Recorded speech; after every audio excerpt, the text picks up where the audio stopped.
Hello, everyone, and welcome to today's webinar, From COVID-19 Response to Broader Social Protection Reform. Today, we're going to be looking at Caribbean regional experiences. My name is Lilia Ramjawan, and I am the Program Coordinator for the SDG Fund Joint Program on Social Protection in the Eastern Caribbean, and I will be your moderator for the webinar. Today's webinar is all about sharing the Caribbean experience in transitioning from immediate COVID-19 response to more medium long-term shock responsive social protection policies. So we're going to be doing this by taking stock of the obstacles and opportunities presented by the COVID-19 response to support broader social protection reforms in the Caribbean. To help us do this, we have a group of very dynamic and experienced speakers. And if we could get the slide with their names.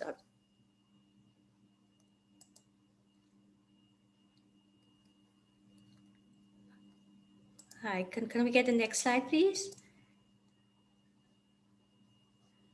Oh, yes, thank you. Right. So these are our speakers for today. Go back. Previous, please. Thanks.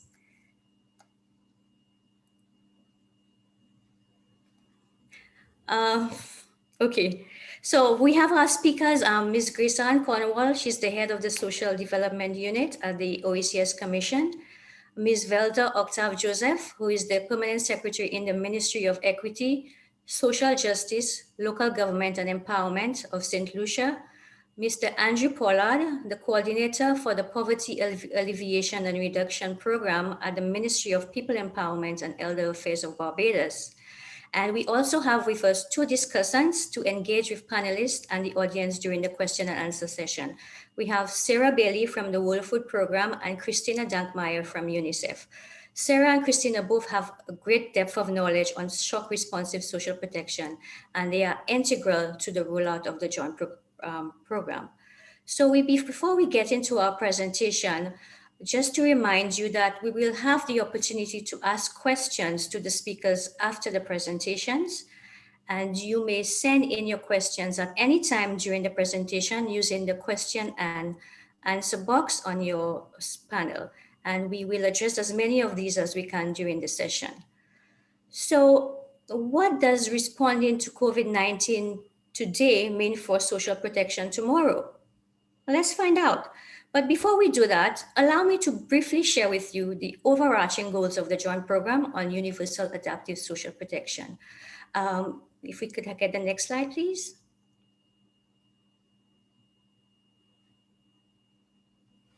Yes. So the joint program is the first of its kind in the Eastern Caribbean. It supports government-led efforts to reduce poverty and inequality and strengthen people's resilience through predictable access to universal adaptive social protection. The joint program is being implemented in Barbados, Saint Lucia, and the wider OECS through the OECS Commission. The joint program is a collaboration between 5 UN agencies: World Food Programme, UNICEF, UNDP, ILO, and UN Women. The overall goal of the joint program is to ensure that poor and vulnerable people have predictable access to social protection systems. So how are we doing that? Next slide.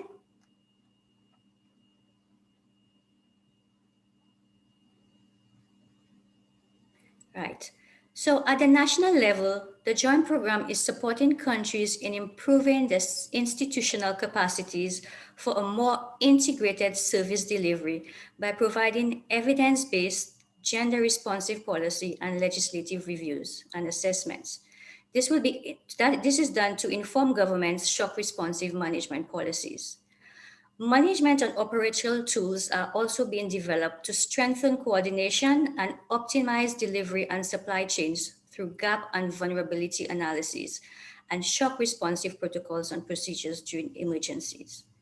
At the community level and at the individual levels as well, by piloting shock responsive social protection programs, vulnerable populations are being provided with increased access that are gender sensitive and risk informed.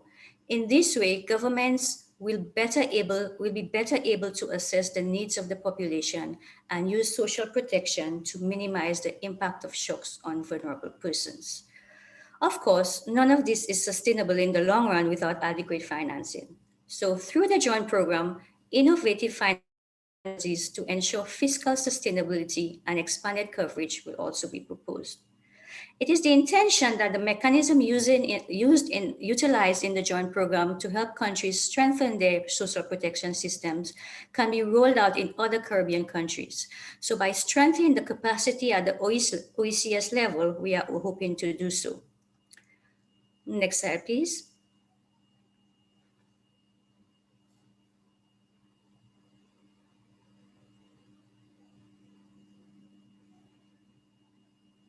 Right.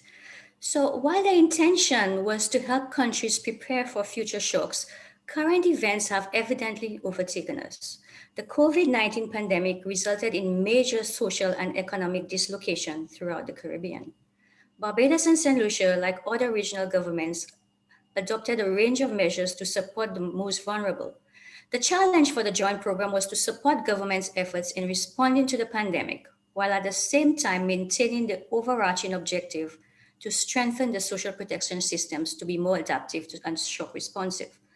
This we sought to do by supporting government's response by providing financial and technical assistance to expand social assistance programs and putting increased focus on socio-economic assessments to gauge the impacts on food security and livelihoods and on women and children in particular, to provide valuable guidance to policymakers in increasing the adaptability and coverage of social protection systems.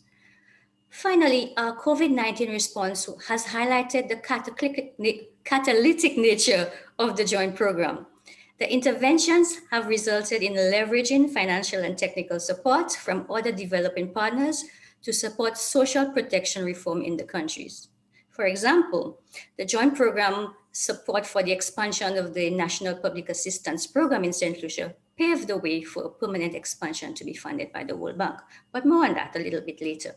So this is the joint program in a nutshell. You will notice that I did not go into too much detail about what's happening on the ground in the respective countries, because they're really here to tell you about it themselves. So, but what I will do, I will put in the chat a link to our newsletter, which details some of our activities in the two countries. So right now, what I will do is I will introduce our speakers today. So if we could move to the next slide, please. Our first speaker is Ms. Grace-Ann Cornwall from the OECS Commission, the Organization of Eastern Caribbean States. Grace-Ann is a sociologist. She has a variety of experiences in the Jamaican social services and education sector. Among them, Director of Research and Evaluation in the Ministry of National Security. She's a member of the Caribbean Policy Research Institute, a doctoral advisor, a course writer, and presenter at the University of the West Indies Open Campus.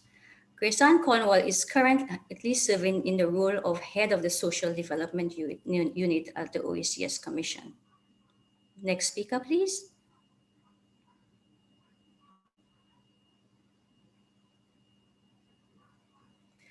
And then we have Ms. Velda Octave-Joseph. Velda has been involved in the areas of disaster management and social development for over 2 decades. Currently, she is the Permanent Secretary in the Ministry of Equity, Social Justice, Local Government and Empowerment of St. Lucia. She previously served as Director of the National Emergency Management Organization. In her present capacity, Velda has general oversight over the ministry's wide-ranging program portfolio and provides critical guidance for the effective and efficient delivery of various social assistance programs to vulnerable populations. She has several years' experience being integrally involved in the implementation of initiatives aimed at people empowerment, resilience building, and community development. And so, next slide, next speaker.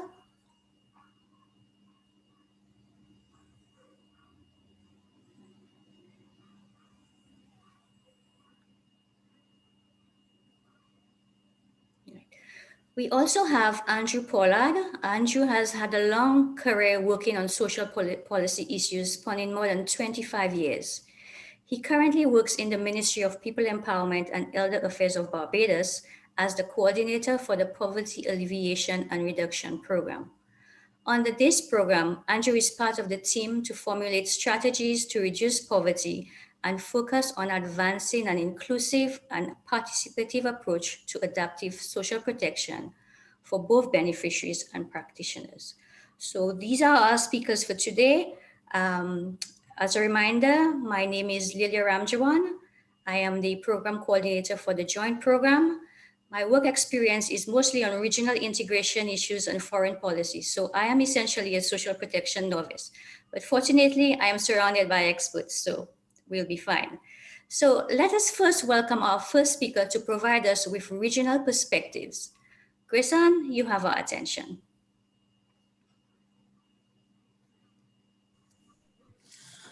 Thank you, Lilia.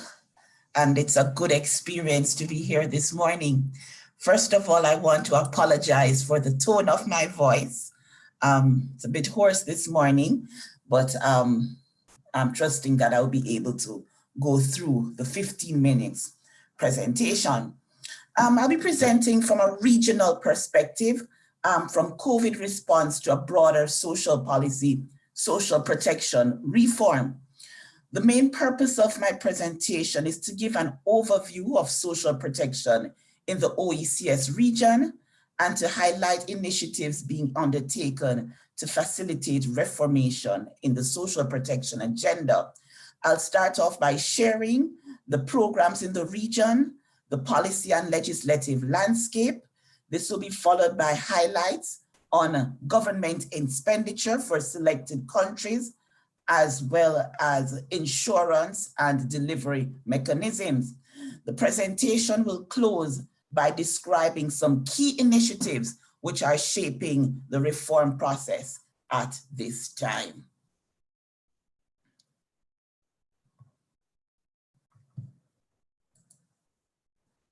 Okay. So, in a nutshell, the 9 member states presented here all have some institutional framework supporting social protection. Hi, sorry to stop you, Grace-Ann, but will you be sharing your slides with us? Yes, I believe I was doing that. Sorry. We can share if you want. Are you comfortable? Are you good now? No, we're not seeing it yet. Please go ahead and share. Please go ahead and share. My apologies.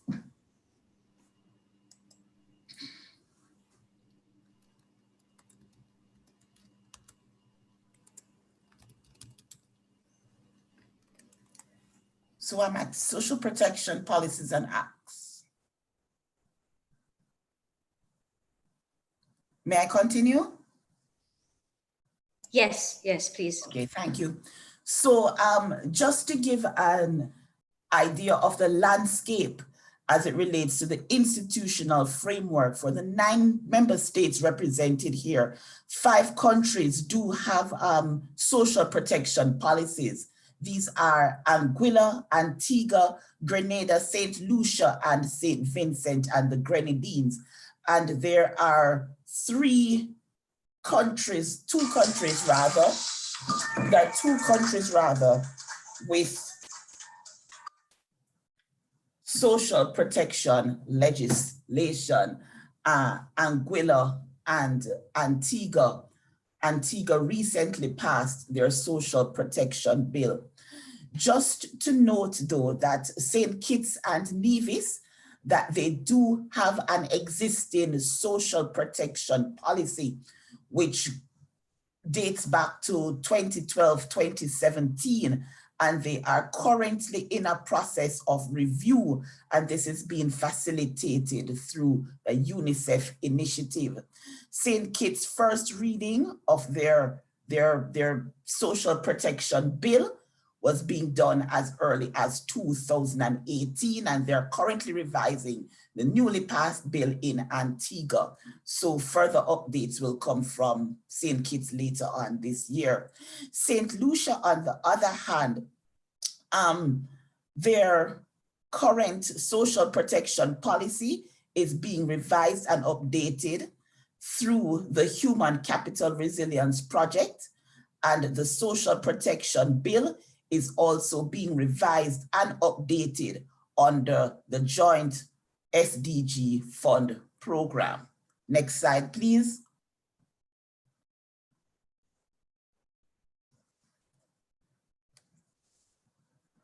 There are a variety of social protection programs within the Eastern Caribbean region.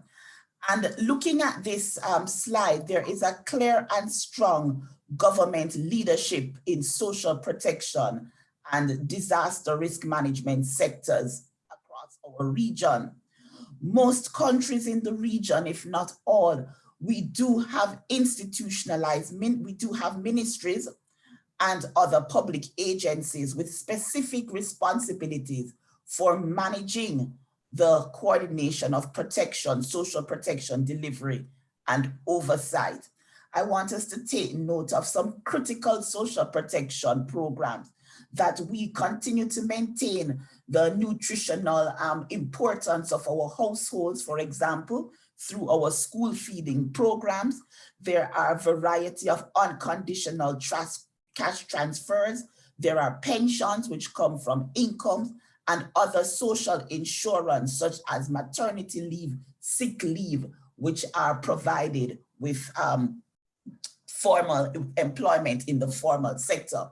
I wish to state, however, that although the region has done very well in providing protection programs for its citizenry, that we are hampered by various gaps in our protection system. Among them are limited systems interoperability and data exchange, inadequate documentation towards the operation of social protection procedures, and indeed the growing need for psychosocial support services, which currently this need is not being met with our existing cadre of social workers. With regards to social protection financing for the data, for the countries for which data has been made available, one, I want us to take note that social protection financing is primarily government funding, and it is, if you look at the figures, it's generally low. Anguilla, for the two reporting years, 2017 and 2018, social protection formed 9.5 and 10% of GDP, respectively, compared to the islands of Grenada and Saint Lucia. We also need to take a look, like given the literature, it indicates that social protection financing within the region tends to be pro-rich. That is, persons who are employed in formal sectors are primarily the main contributors and not necessarily those in the informal sector. And certainly in cases where shocks arise, disasters, and the COVID pandemic, which we are now experiencing, this is a challenge. With regards to social protection delivery, the region, there are three categories. Let me just say this again. There are three categories in which social protection delivery is organized. The literature has it as a nascent system. This is very new and in some cases unorganized. Then there are emerging social protection delivery mechanisms, and there are mature systems. By and large, the region is in a state of evolution to the mid-system, not nascent as in very, very new, but we are moving towards having a more organized delivery of social protection towards a mature system. And this mature system refers to one which is very integrated to include social registries, beneficiary registries, payment systems, case management, and grievance redress systems, as well as protocols and frameworks for interoperability and data exchange. And so going forward in the region, what are some of the key initiatives which are guiding the reformation of the social protection system? The COVID experience has, in many cases, exacerbated our living conditions socially and economically. It has identified gaps in our social protection systems and our ability to respond as effectively as we would want. The COVID pandemic too has really caused a lot of social exclusion from various demographics. And so as a region led by the OECS Commission and partnership with our development partners, such as the International Labour Organization and UNICEF, there is work being done in the development of a social inclusion and a social protection strategy. This strategy emanates from another piece of work, the strategic framework, which identifies 4 clear strategic priorities. These strategic priorities are: 1, improving social protection systems and delivery. Number 2, advocating for greater social inclusion among vulnerable populations. Number 3, building community and human resilience. And number 4, reintegrating those who have offended in society. And so the social inclusion and social protection strategy, taking into consideration those 4 strategic priorities, is geared towards developing a clear plan of implementation, monitoring, and evaluation framework to ensure that we are on the right path of achieving the objectives of the strategy, as well as how it is the region will finance social protection. The other key initiatives in the region at this time are the social protection toolkit. You would have heard me mention earlier the challenges of not having an interoperable system, the issues of data, as well as the fact that our social protection registries in the region are evolving. We are moving towards having a social protection toolkit. And what this toolkit is, in a nutshell, it will be providing practical guidance to both policymakers and practitioners on how to assess the situation in social protection delivery, as well as providing a platform for peer-to-peer exchanges and capacity development.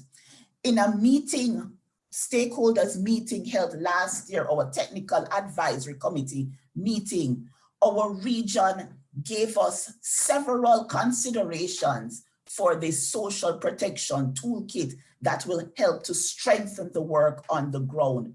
Some considerations for the toolkit, that is elements that the toolkit must have to help us operationalize social protection work, are paying close attention to data management, paying close attention to case management and issues of grievances, paying close attention in treating with rapid responses in shock situations. Another initiative that the region is undertaking, led through the OECS and in support with resources from our development partners, is the regional data assessment, gap assessment on the social protection systems. Now, this is a very important piece of work because it is moving us towards the path of having better data to support our social protection registries. It is an assessment that is geared towards providing minimum standards framework and recommendations for improved data collection and quality management. Number 2, recommendations for monitoring and evaluation methodologies or plans for the member states, and strengthening the use of data towards effective development of social protection policies, programs within the region. So far, this assessment has sought to engage with several data producing and data using agencies across the region, namely our ministries of social development and transformation, social security, labor, education, health, and elderly affairs, among others. And I also want to include a very key study going on in the region at this time. This study is part of the United Nations Joint SDG Fund, and it is being led by the World Food Programme and supported by the OECS Commission. The study concerns migration displacement and shock responsive social protection in the OECS. You're aware that at this time in our history, the effects of climate change has caused several areas of displacement, and how it is our people move around in this integrated space and the type of social protection opportunities available. This is critical because at the heart of the scope of work led by the OECS Commission has to do with regional integration. And so we are keen in identifying what are some of the challenges or the bottlenecks which are likely to occur or are occurring in systems where we do have natural disasters and our people are moving around. Do they access the same benefits as if they were in their own country? What are some of the other systems which need to be put in place for more effective and equitable support?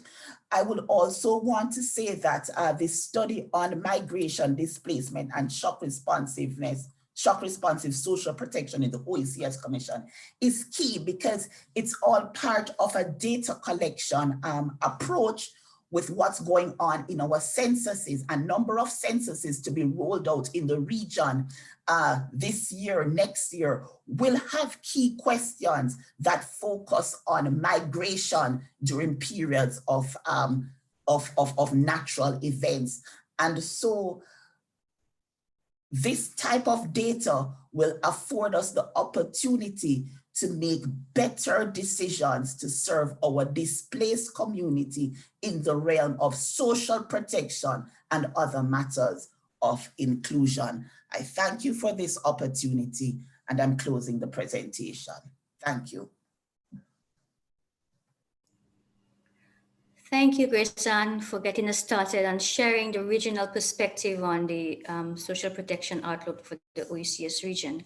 We will now move to our country presentations. Almost 1 year into the COVID-19 pandemic, Saint Lucia and Barbados are currently experiencing sharp increases in infection rates, perhaps more so than any other time during the pandemic. How are these countries coping with such sustained strain on the social protection systems? How have they adapted to be more resilient and forward-looking? Let's hear from them. First, I would like to invite Ms. Octave-Joseph to share St. Lucia's perspectives with us.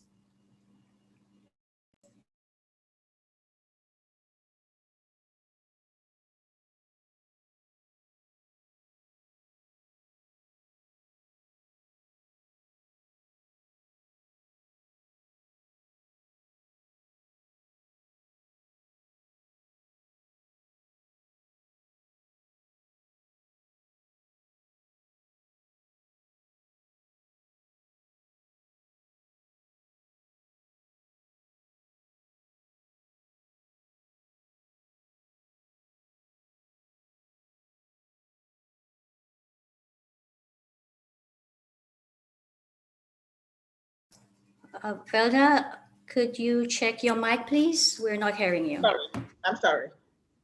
The presentation will be delivered as follows. I will provide a brief introduction. Then I will share some thoughts on our social protection system that is pre-COVID. That will be followed by our response and how we were able to use our social protection system to assist with that response.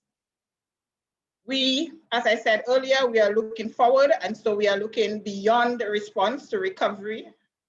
And I will also share with you some of our initial initiatives under our social protection reform agenda.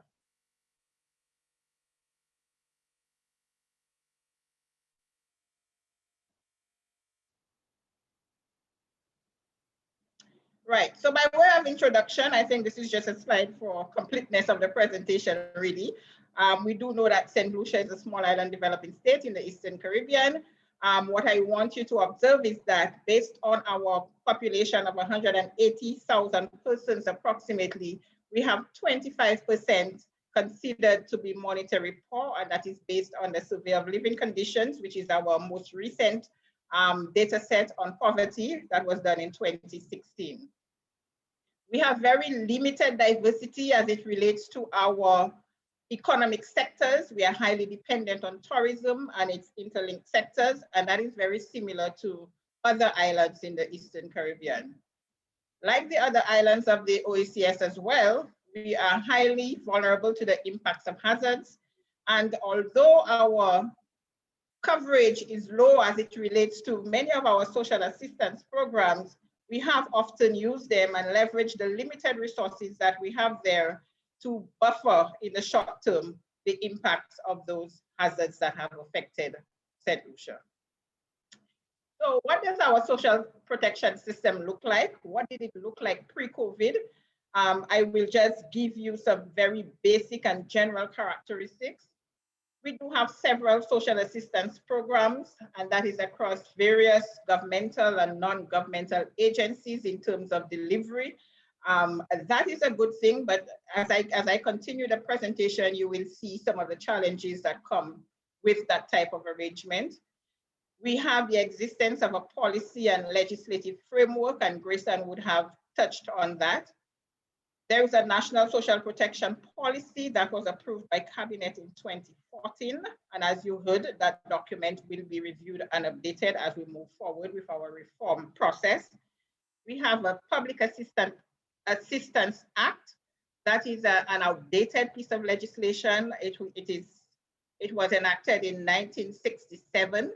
And we do have a social protection bill that was drafted in 2018, but it has not been enacted. And that document will, of course, supersede the Public Assistance Act. And it is another piece of document that will be reviewed and updated as part of the social protection reform. We have an updated targeting tool to determine eligibility for our programs.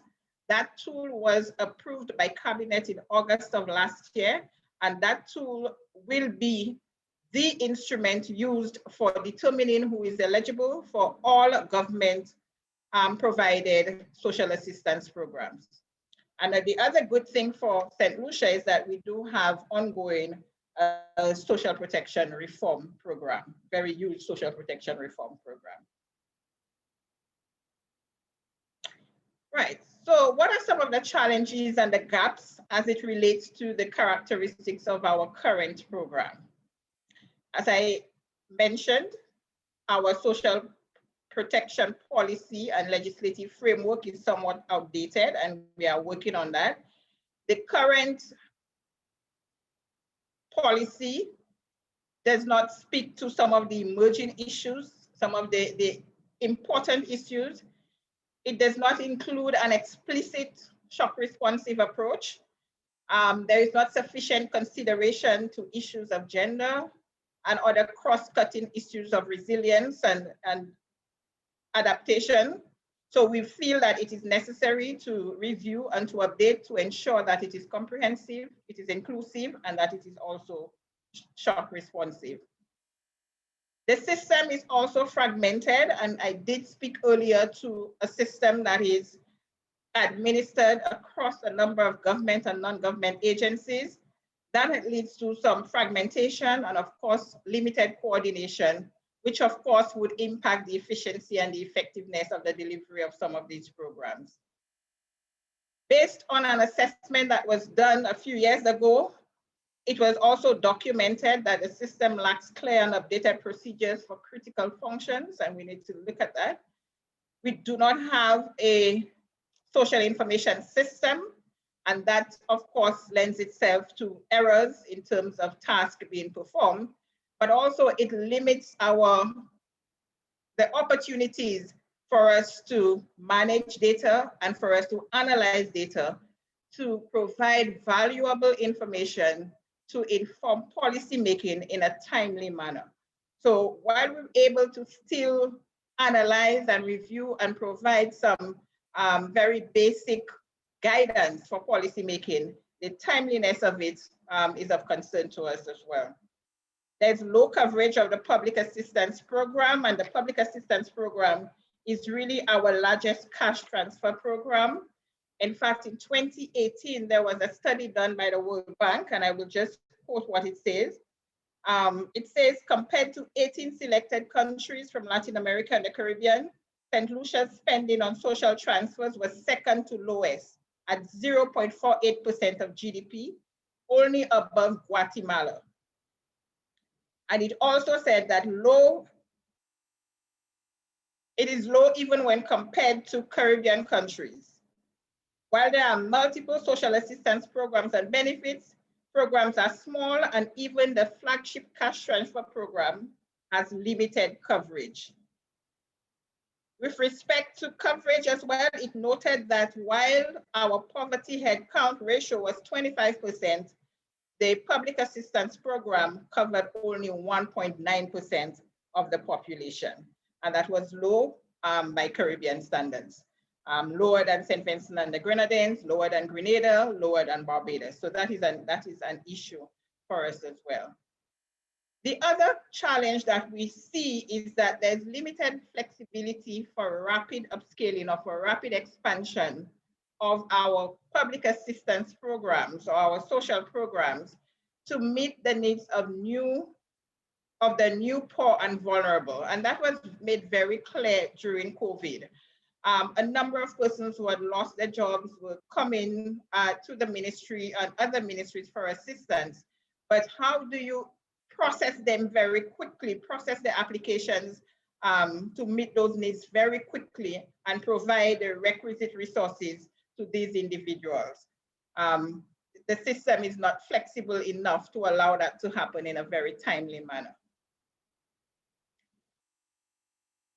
As I indicated, we have often leveraged our social protection system and our social assistance programs to respond to various impacts of hazards. We did the same as it relates to COVID-19. There were several initiatives that were undertaken, and I have chosen to just highlight a few of them here. We had vertical and horizontal expansion of many of our programs.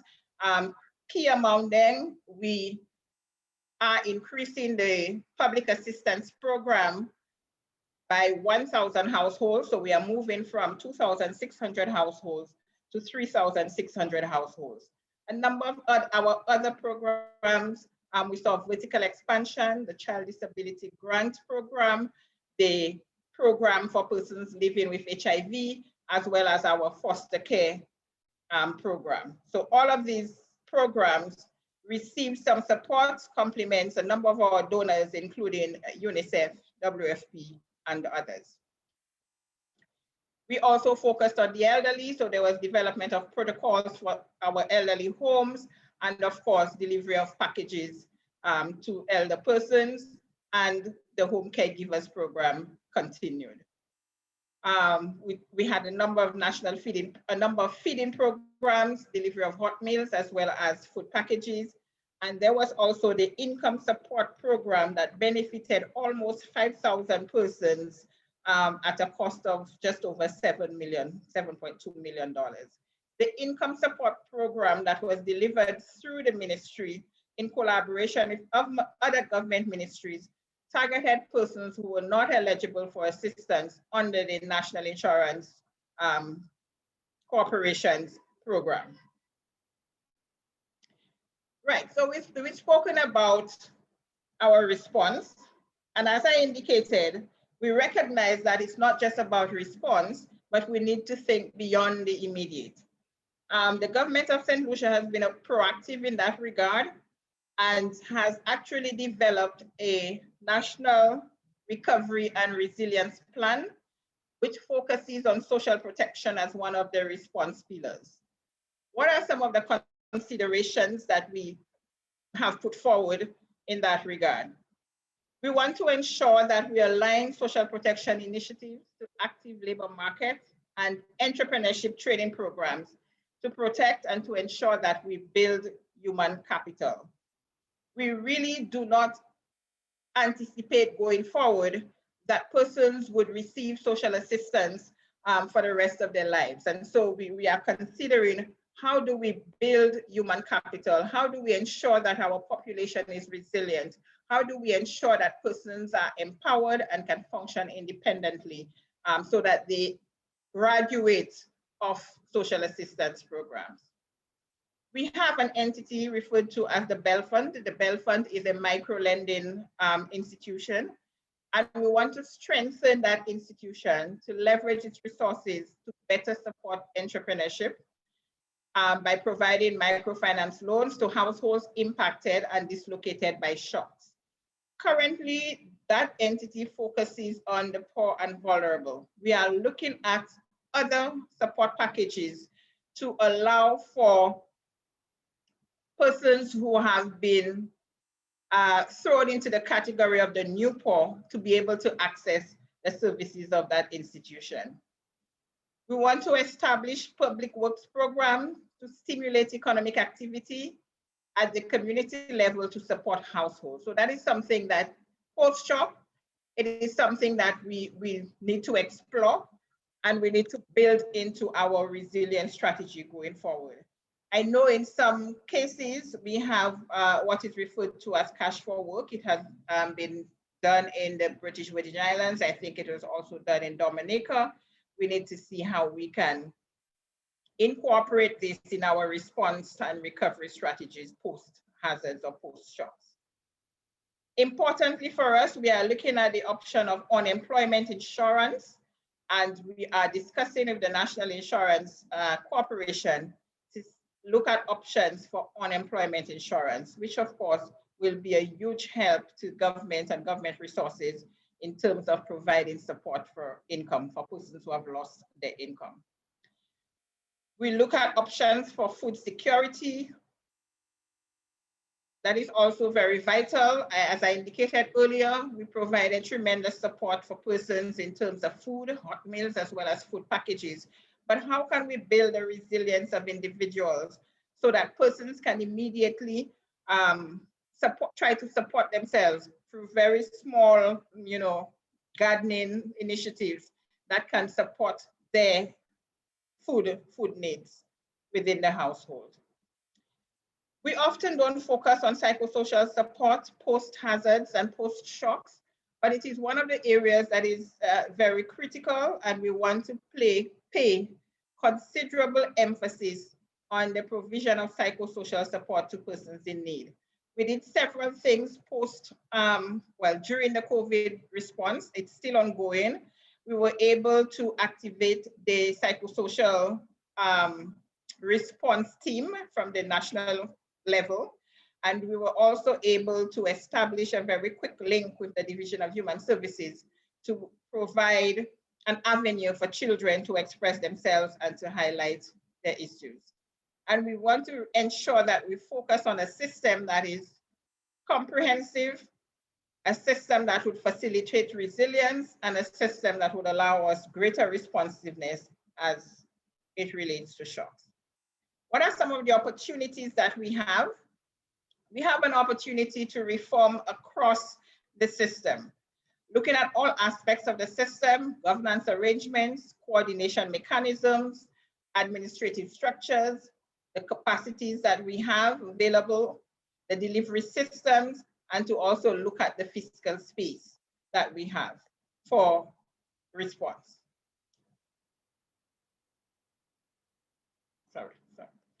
We need to review and update our social protection system so that it's shock responsive. We have spoken about that. We need to integrate technology into social protection systems. What are the platforms that we have that can allow us greater efficiency in the delivery of services? How can we use those to ensure that we are providing assistance to the persons in need in a very timely manner? The issue of data, Grace spoke to that. We need to establish a social registry and complementary data management systems to support decision making, and I referenced our experience on that. And we also need to look at how we coordinate on planning and preparedness for mitigation, response, and resilience building, and look at the level of investment that we are making as it relates to preparedness. It is not enough to tell persons to prepare. We have to ensure that we provide them with the support and the mechanisms that would allow them to prepare for shocks. And of course, relating to fiscal space, what is the contingency funding arrangements that we have to support response effort, at least immediate response efforts? I did indicate that I would speak to some of the reform programs that we have. I will just highlight 3 main initiatives, all geared towards the reform and the enhancement of our social protection system. We have the Human Capital Resilience Project that is being supported through the World Bank. And the objective of that is really to strengthen the efficiency of the social protection system in St. Lucia. We are doing a number of things under this initiative, under this project. We are looking at our policy framework, our legislative framework. We are looking at all of our documentation, our standing operating procedures, the graduation strategy. We're looking at our M&E framework. We are also looking at our targeting, our beneficiary systems, our social information systems, capacity building, communications. How do we communicate key messages? What is the beneficiary feedback mechanism that we have? What is the grievance mechanism feedback that we have? How well is it working? So a number of things are being discussed and reviewed and updated and established under this particular project. The other one is the Universal Adaptive Social Protection in the Caribbean, and that is being administered and supported through a joint UN team. And the objective here is to facilitate predictable access to adaptive universal social protection by the poor and the vulnerable. Again, a number of areas are being targeted, the legislation, we're looking at delivery mechanisms and supply chain, we're looking at procedures for shock response, we're looking at actually piloting some of the new tools that we would have developed, and we are also looking at a toolkit for resilience of MSMEs and livelihoods, of course. And the third project is one which is not ongoing right now, but it is being designed, and it is one that will be supported through the Caribbean Development Bank. And again, it is to strengthen the social protection system in St. Lucia. And some of the key components include digitizing payment review, looking at the NIC for unemployment insurance, what are the options that we have, looking at strengthening human capital through micro-enterprise development and capacity building, strengthening our psychosocial and mental health training for counselors on island across ministries. One key thing here is that we have ensured through a lot of dialogue and discussion that the initiatives are not overlapping, that we are not, we are ensuring that we are using the available resources in a way that we receive maximum value for the money and the investment that we would be making. On that point, I will end my presentation and say thank you again for the opportunity to share with you a little bit about what St. Lucia is doing. Thank you very much, Velda. And to keep things moving, let me invite Andrew Pollard to share Barbados experiences. Andrew, over to you. Okay, thank you very much, Lilia. Good morning to my colleague panelists, Permanent Secretary, and to Dr. Grace Cornwall. And also I'd like to extend Good morning to ministry colleagues, fellow Caribbean citizens, and others, ladies and gentlemen, as well as my UN colleagues. This morning, what I want to present to you, I'm going to follow very rigidly the three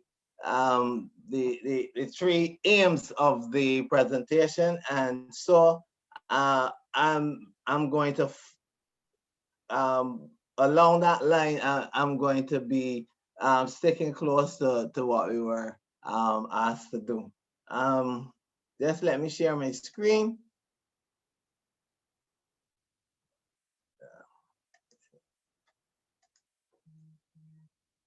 Can you see the screen?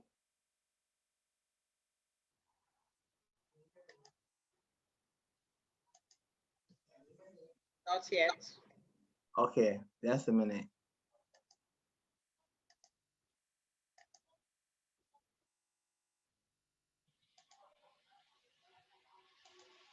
I have a number of programs open, so just let me close them all. All right. What's your, I think you drop out there.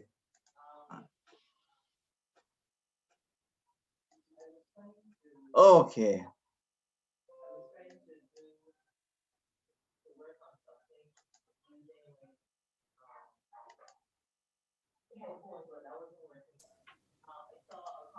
Do you want us to share it? Yeah, go ahead and share it for me, please, Lilia. Okay, will do.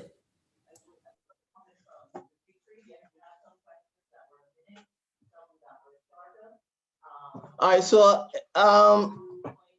I want to start out by saying this morning at the outset that this current situation of COVID-19, this uncertainty has presented us with a perfect opportunity through this forum to embrace COVID-19 so that this pandemic environment should motivate us in the Caribbean to innovate towards the next tier of postmodern development done in our way. And I think that's important. So in this regard, then when we consider the particular needs and priorities for social protection in Barbados over the coming months and years, the main aim for us is to recentering the citizen in the social protection system. In our program budget document, financial year 2021 to 2022, the comment is made that the ministry is cognizant of its role in the empowerment of Barbadians, irrespective of their class, gender, and age, and proposes to develop a broad-based policy aimed at rebuilding the social development of all Barbadians.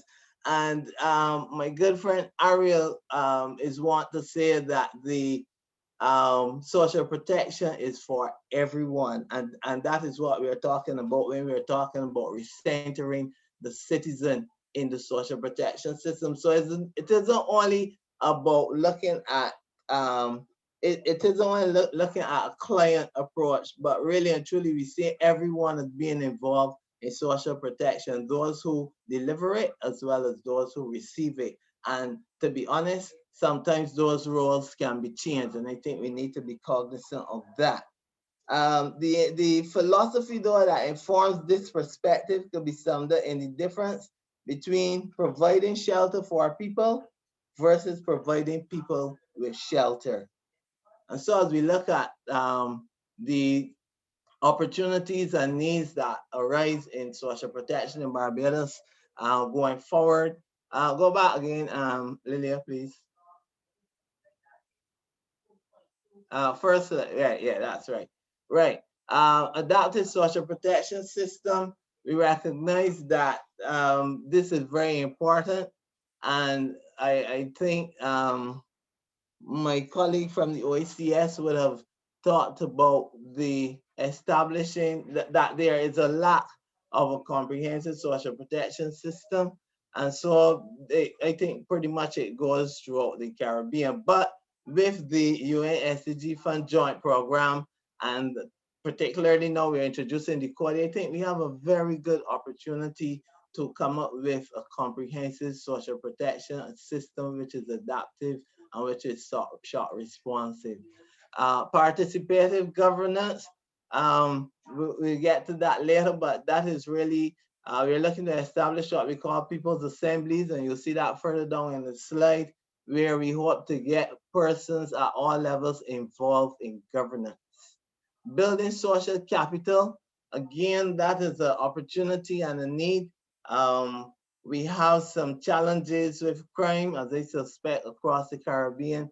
This is one of the areas we want to address in terms of building social capital, but we also want to look at family relations as well.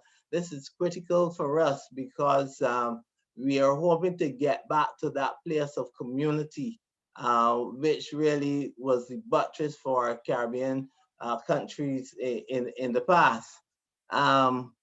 Increase attention to the care of vulnerable groups through a systems approach. We know we have the elderly, we have those who are indigent, those who are experience various levels of poverty, the persons living with disabilities, persons living with HIV, a number of vulnerable groups, and we hope to take all of this into consideration going forward so that we are able to speak directly to the needs of vulnerable groups in our society and our community. Leveraging technology, I think Permanent Secretary spoke about this as well. Leveraging technology for the ease of doing business, that goes without saying. Persons are shut away in their houses due to COVID. Right now, Barbados is under what the Prime Minister calls a pause until the 17th of February, where there's as minimal movement as possible. Offices are closed, businesses are closed, but we still need to do business. We still need to be cognizant that there are vulnerable persons out there, and that is critical. So we are looking at leveraging technology for the ease of doing business. Gender mainstreaming, that is of course a cross-cutting challenge. And again, that is something that was that is last here, we want to maybe put that first or second. That is critical for us as well. There are many challenges associated with the whole issue of gender, and the ministry is moving speedily to implement a gender sensitive and gender awareness program across the public service. Next slide, thank you.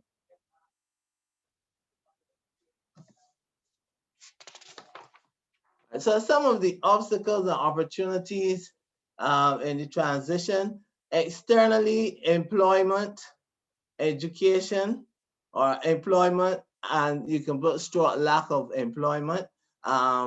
Employment is an obstacle, but there are opportunities, not necessarily under our ministry. And so, and this presentation really focuses on what our ministry, Ministry of People Empowerment and Elder Affairs, is doing. But we are working collaboratively with other ministries to be able to address these challenges. So we have employment, education, political will. Political will, of course, we would all recognize that that is an important determinant in how we take forward adaptive social protection. And so we recognize the criticality of having political will as we move forward. There's much that can and cannot be done if there is an absence of political will. Then we have the rise of individualism, where persons are more or less seeking for themselves and their families. This is why we want to really go back to the building societies and to building social capital. Economic stability, of course, is critical. It is a challenge right now.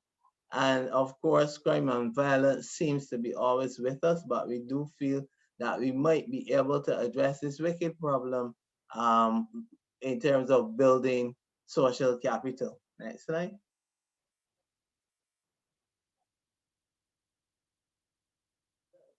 Right. Internally, I say internally because these are things which I think we in the ministry can address and are addressing, and presents obstacles and opportunities for us. And as I see obstacles and opportunities really as different sides of the coin. The social cohesion, again, when we're looking at building social capital, when we're looking at building community, this is what we are looking at. Social inclusion as well. Financial inclusion, I'll speak to that a little more when we get down to the practical things that we can do. Training in social protection. This is critical for us because if we have practitioners out there who do not understand social protection, we can guarantee that social protection will not be delivered and social services will not be adequately delivered. So we are pursuing training in social protection. Next slide. All right. There's a lack of an empirical approach to social service delivery. There's also a siloed approach to social service delivery. I'll speak to that when we get to the siloed approach. I'll speak to that when we get to the other component, the other aim. But that has to do with family services, the establishment of a family services department, the empirical approach to social service delivery. We know there's a lot, but that's also an opportunity for us to scale up our research and to scale up our policy, social policy and social protection policy formulation. Legislation, as always, I guess, throughout the Caribbean has been more or less a beast in terms of its agedness, but we are working towards this, and we are expecting that the CODI will be able to push us a far way along the road towards modernizing our legislation. Distribution mechanisms, again, obstacles and opportunities there. I'll speak to them further down. Thank you. Next slide. Thanks. All right. Monitoring and evaluation. Totally important. And this is one of the areas that its lack causes us not to have empirical data for social service delivery. Poverty monitoring as well is an important aspect of the work that we do. Our ministry is geared towards the reduction of poverty. So poverty monitoring is critical for us going forward. Interaction with the third sector. This is also important because this is critical for the delivery of social services. There are a number of NGOs and FBOs in Barbados who are doing good work, but again, it harks back to the whole aspect of the siloed approach, and we want to eliminate this by having interaction with the third sector. At this point in time, our main interaction with the third sector is for them to call us to ask us for assistance. They are one of two aberrations to that in a good way, because the welfare department and the Salvation Army work really closely together in terms of providing food for persons. But that is more or less that's more or less, as I said, an aberration. And building resilience, of course, we are the social protection system review that will help us to build resilience. We recognize that that is critical as well. Next slide. Gender indicators and statistics. So I spoke to that in terms of gender mainstreaming. And we are going all out, as I said, to really have that embedded in everything that we do, in all programs, in actually the way ministries operate. So this is a government-wide program we are pursuing. Interministry collaboration, of course, that is important. And again, that speaks to the siloed approach. So we see it right now as an obstacle, and we know that there's not a great lot of it happening, but we also know that there is a framework. We know that there is a ground for this to happen. Some of it is happening, as I said, but we want to make sure that it is more pervasive across the public service. Motivated social protection practitioners. This is referred to in terms of the training we are providing through the social protection, through the joint program.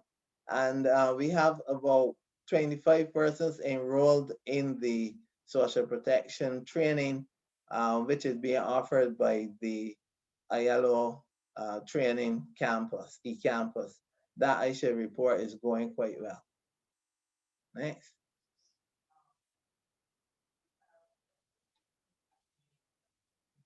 Right.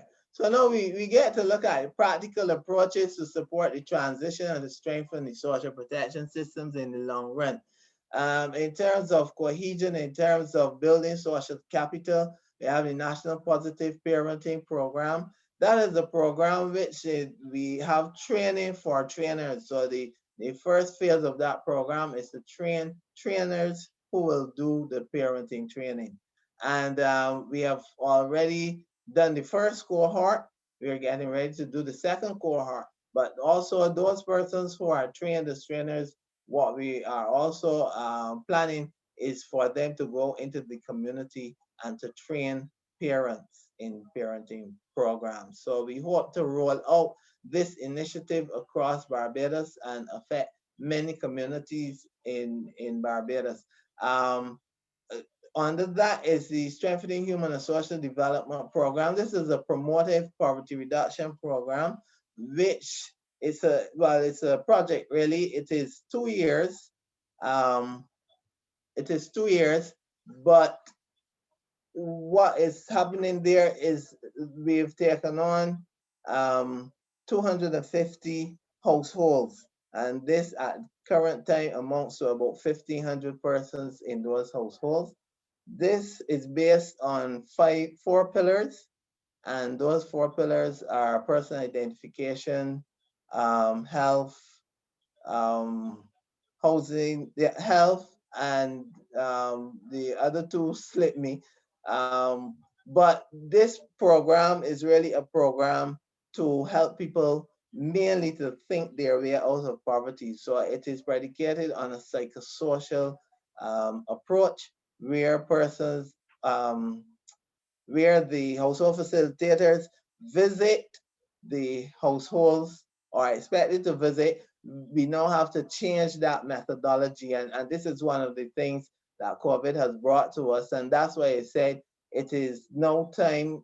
COVID has presented us the opportunity to really innovate in terms of going forward. So what is happening in this program, we are buying tablets for the households, and they will communicate over the internet wirelessly with their household facilitator. The 200, at least the 250 heads of households will be required to go through the National Positive Parenting Program. So already we have, as it were, a captive audience. The People's Assembly speaks to what I talked about, the building governance, participative governance. And the People's Assemblies is a program where you have assemblies in communities. The details have not fully been worked out, but we've had a number of town hall meetings already. And what we are waiting on now is a report from the committee, but it is almost a done deal. In addition, we are looking at a census for persons with disabilities. We recognize that though we may have captured some, we recognize there are persons who do not want to come forward, but there are still persons with a need. And so in being proactive, the National Disabilities Unit is preparing to go out there and to get that census of persons with disabilities so that we can better serve their needs. Next slide. All right, so we have a geographic positioning system that came into being when we were preparing for the hurricane season last year. And so we have already identified a number of vulnerable persons, mostly elderly persons, in the community where this system has been applied, and it will make it easier for us to find them in the event they need to be evacuated, or even to assist them in meeting their needs during a shock, such as what we have now as COVID, but also a climate change event. The beneficiary register, we have not gotten there yet, but we are heading towards that. In fact, only this week we started again, inadvertently, or I should say serendipitously. At this point in time, as I said, we are in a pause until the 17th of February. The Prime Minister has mandated that there will be 60,000 care packages distributed.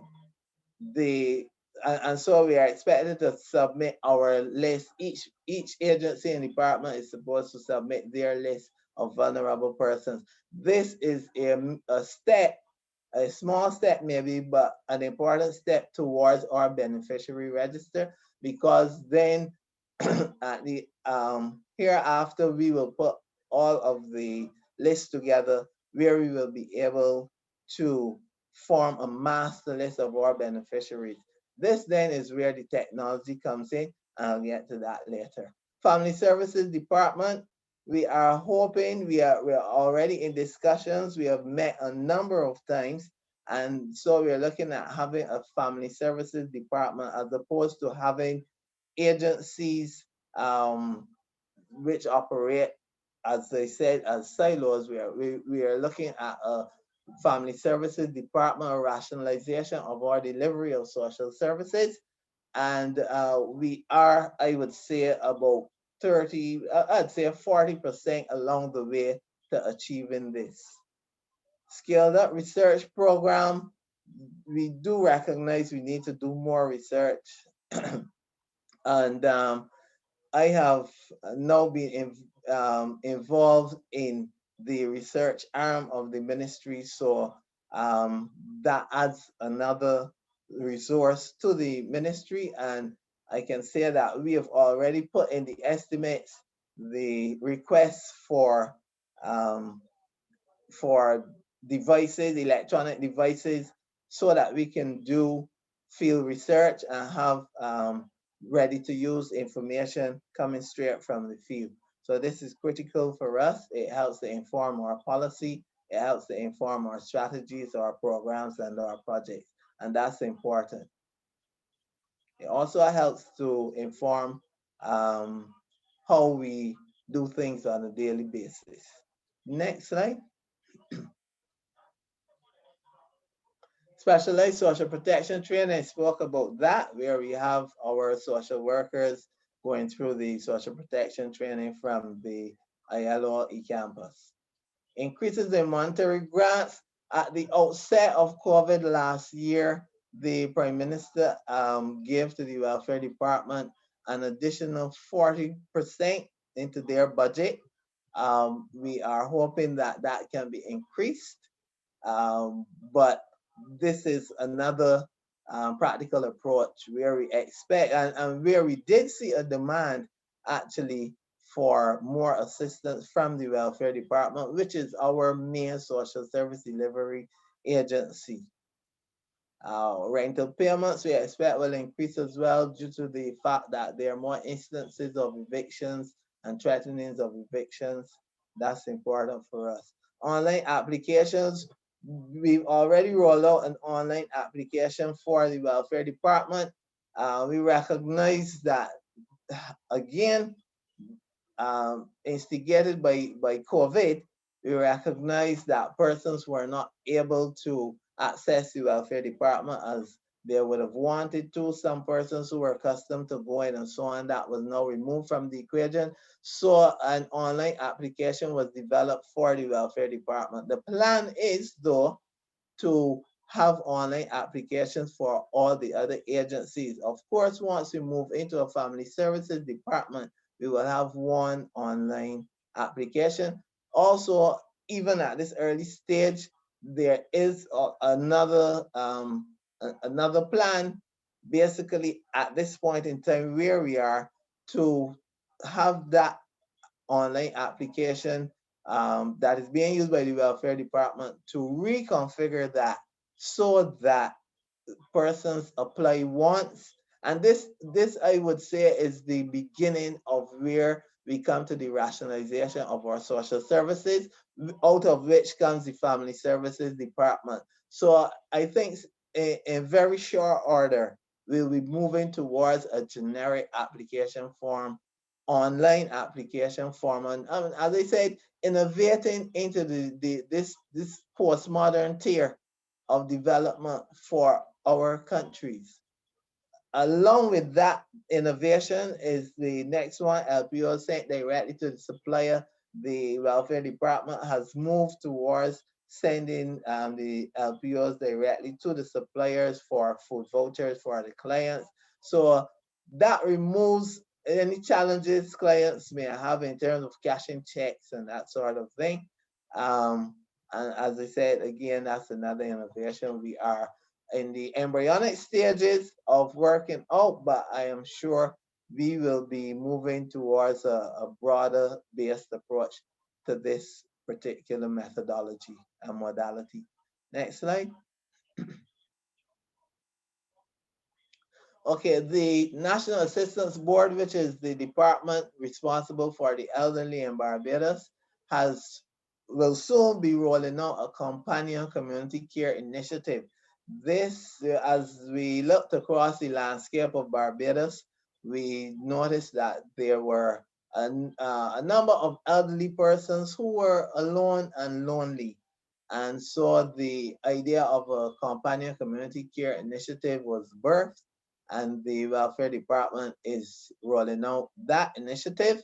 This is where we have identified about 500 community companions, and they will be visiting the elderly and just sitting with them, chatting with them, reading with them, basically keeping them company on a continuous basis to ensure that their mental health is not eroded, and to really assist them in their living and livelihoods. The Director of Services, what we hope to do with this, as you see here, make it electronic and paper-based. And we recognize that communication is vitally important. Communication or lack of communication is one of the hindrances, to poverty reduction. And therefore, we understand that if persons have information, then that information can be used to their benefit. Of course, on the flip side of that, information can be used to other person's detriment, but we are not looking at it from that perspective. We think that adequate information can be used to the benefit of persons seeking assistance. And this is why we are looking at the electronic directory of services and the paper-based one, because we recognize every person may not be on board with the electronic copy. So we are hoping this is again another attempt to address the vulnerabilities across the island.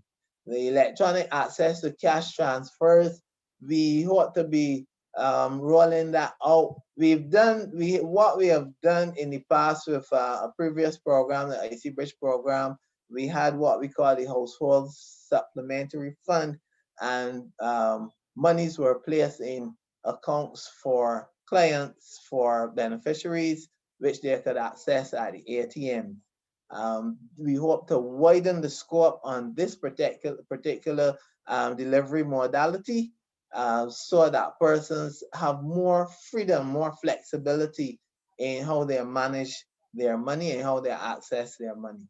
Availability of counseling services for our beneficiaries and staff, I think PS alluded to that. That is critical.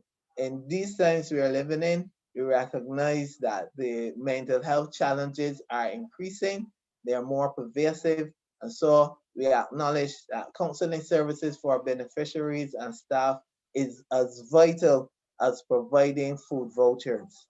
And this, the welfare department has brought on board a counselor, but there is available to the ministry a counselor as well. So everyone has the opportunity to benefit from these counseling services. I spoke about gender sensitivity training, and this will be pursued by the Bureau of Gender Affairs. And as I said, it will be rolled out across the public service.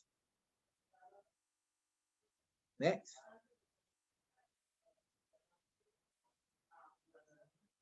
Okay. The ministry has a helpline that was fully established in last year. We had a helpline before, and we had more or less rolled it up and put it away, so to speak. But now the ministry's helpline is fully established, coming out of or as a result of COVID last year. What we are doing with that helpline is almost daily we are increasing the capabilities so that more persons are able to access the helpline, but that more persons are able to manage the helpline. And this helpline is for persons to call into the ministry for any type of assistance that they would need. It is not that we have all the assistance, but we would be able to point them to where they can get the assistance. In terms of establishing a CSO register, this speaks to including the NGOs and FBOs, and we hope we've already met with them. I think that was 2 years ago. Once things are a bit settled, we will continue to pursue establishing this CSO register. We recognize the importance, as I said, of the third sector to social protection and in Barbados, and that is how we will proceed. Increase in inter-ministry and inter-ministry case conferences. We've already started that type of intervention, and that will continue. And a lot of it has, well, all of it has been done virtually, and this is how we will continue to approach these challenges. As I said, the third sector consultations will include the FBOs and NGOs in what we are doing, because we hope for them to be able to build into social policy as well. I think in the past we have just looked at the public sector, and we've just drawn consultants and so on to speak with persons in the public sector. But now I think too the CODI is pursuing that as well, where we will be talking to NGOs and FBOs and having focus group discussions with them. And this is all in an event, in an effort to have the FBOs and NGOs included, because they also provide very important assistance and very good aspects of the social protection. Okay, next slide. Good. So I want to thank you very much for listening. And basically, there's more that can be added, but in a nutshell, more or less, that's what we are doing in Barbados and hope to pursue. Thank you.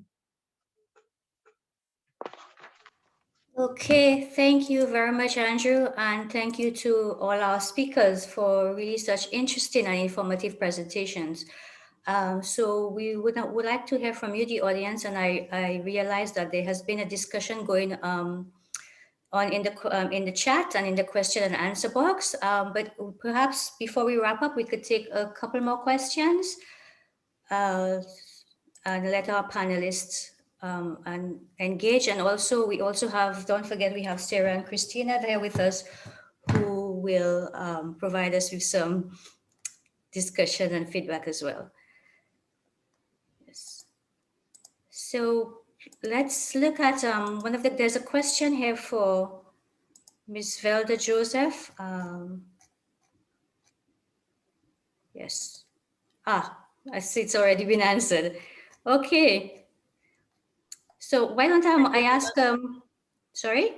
I was just saying, maybe you can share it for the benefit of the wider audience. Yes. But I'm going to just invite Sarah and Christina to just give a brief perspective. They've also been engaged with the chat, and then we will share the questions with the wider audience that has been shared in the chat. Sarah, Christina, over to you. Sure, I can just come in really quickly. We've been answering different questions, especially the one on targeting versus more universal approaches in the chat. And this is certainly something that the OECS social inclusion and social protection strategy will look at across the whole region. It would certainly aim to increasingly, progressively work towards universal coverage in the respective countries and territories. So hence my comment in the chat real quick. I think there's one other question on exclusion errors in Saint Lucia. So maybe the PS wants to take this one from the chat. And just from my side, two quick observations from the discussion. I think what we've seen in the region is that, first of all, obviously this particular situation of COVID-19 has highlighted the need to not just prepare for one particular shock, which is usually hurricanes here in the region, but that we also need to look at the sort of multiple shocks that can potentially affect the region, be they economic or health related in nature.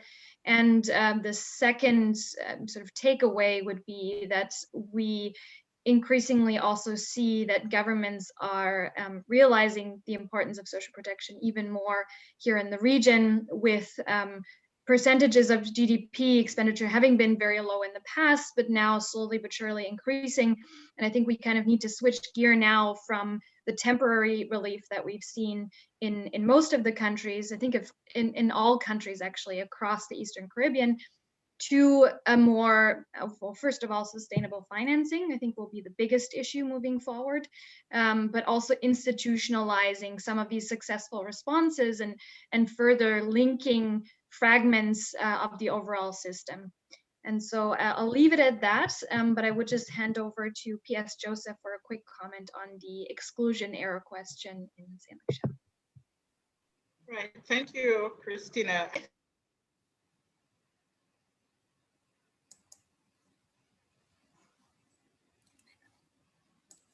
I believe she. Oh, okay. I think she. Oh, okay. I'm on now, Lily. I think I was saying one of the caveats of PMTs that I would like to highlight is that it is an instrument that is based on static data sets. And I think that is one of the reasons why it has to be updated on a periodic basis. Prior to last year, we had a version 2. So we're using now a PMT version 3. And that was the version 2 was based on the country poverty assessment that was done in 2005, 2006. Having done the survey of living conditions in 2016, that tool was updated and revised to reflect the changes in the socioeconomic statistics of Saint Lucia. There is another assessment planned for 2022, and post that survey of living conditions, again, we will look at this tool and review this tool. So as we go, the main point is that you need to continually review the tool to make sure that you don't continue with the errors of inclusion and exclusion. I will share with you that once we reviewed SLNet 2 against the survey of living conditions for 2016, we realized that there were errors of inclusion and exclusion, and that is why the tool had to be, reviewed, analyzed again, and piloted so that you maintain a very high degree of accuracy.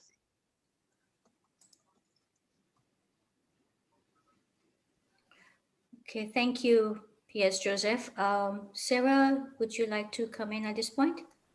I'll keep it brief. Thank you so much, and thank you to the presenters for such rich presentations. And, just to emphasize what's been said, which is, in many respects, we are at a crossroads in terms of how the recent, all the recent changes and adaptations in response to COVID-19 can link into longstanding efforts towards social protection reform, and including making it more universal, and how these all these adaptations and adaptations that were done to social protection systems, we can be better prepared for the future for a variety of shocks. As Christina from UNICEF mentioned, and as all the government representatives and OECS representatives are aware, the exposure of the Caribbean to global financial shocks has been highlighted by COVID-19. The exposure to natural hazards in the context of increasing climate change are incredibly important, and the role of social protection we're seeing is a key instrument in how to support people who are vulnerable to these impacts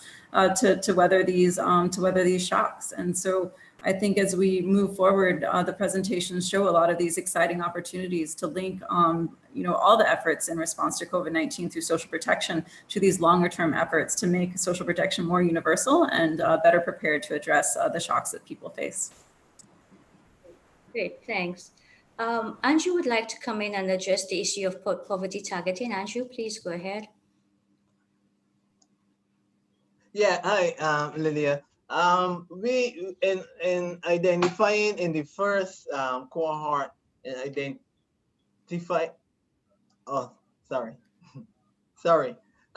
identifying the persons in poverty, in the first cohort of the Strengthening Human and Social Development project, we did use the poverty proxy means test. We know that there are challenges with the proxy means test. What we developed though as a homegrown sort of methodology is the eligibility score sheet. Now, the eligibility score sheet has about, I think it's 6 dimensions with about 31 or so indicators. And then we use that to score persons' level of poverty. It ranges from non-vulnerable to extreme poverty. In between there, we have high vulnerable, low vulnerable, high poverty, low poverty, high relative poverty, low relative poverty, high vulnerable, low vulnerable, and then non-vulnerable. We found that in this cohort now of the Strengthening Human and Social Development, we have found that tool has worked well for us in identifying persons who and persons' level of poverty. So I just want to put that out there as a methodology that has worked for us.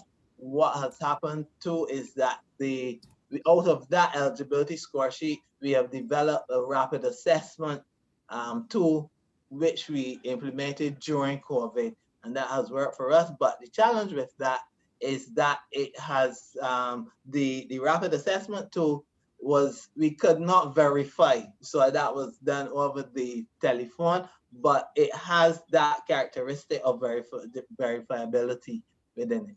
Thank you. Okay, thank you so much. Lilia, can you just allow me to clarify, just to make sure? So the proxy means test that we are using is not a generic tool. It is also a homegrown tool. In fact, we call it the SLNet, Saint Lucia Eligibility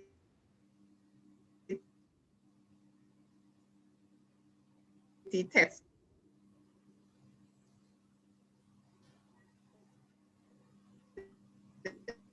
Yes, I believe she's experiencing some connection issues. Test. And it is based on multidimensional dimensions of deprivation. It's not based purely on a set.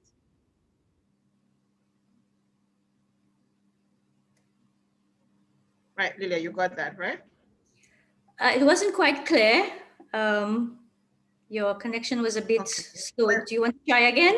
Just try again. You know our situation, so I've done a hotspot from my phone to make sure I remain stable at the office. Okay.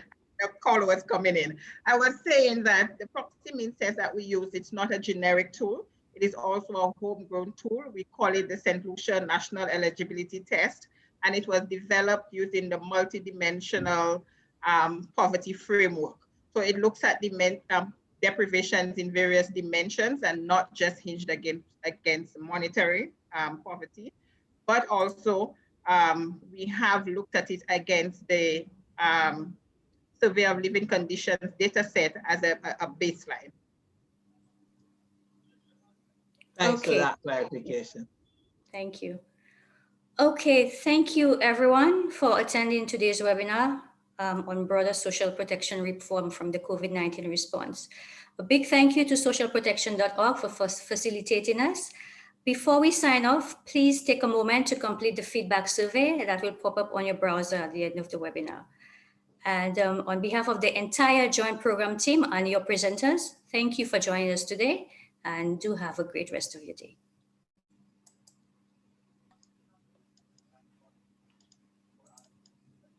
Thank you very much, and goodbye, everyone. Thank you Thank you. so Bye, much. everyone. Have a good rest of the day. Thanks. Bye.